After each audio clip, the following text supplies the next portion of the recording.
Hem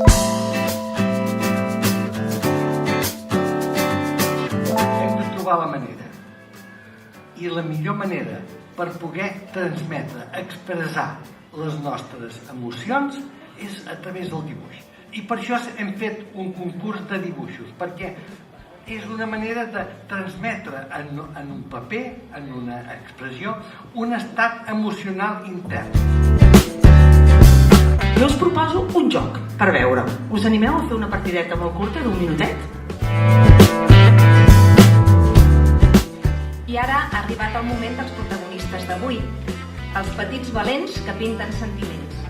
És el lema d'aquest primer concurs de dibuix i pintura de la Fundació Orienta. I en motiu del Dia Mundial de la Salut Mental, volem comunicar com un aspecte de salut pública que expressar emocions i comunicar-les és molt i molt saludable, psíquica i fisiològicament.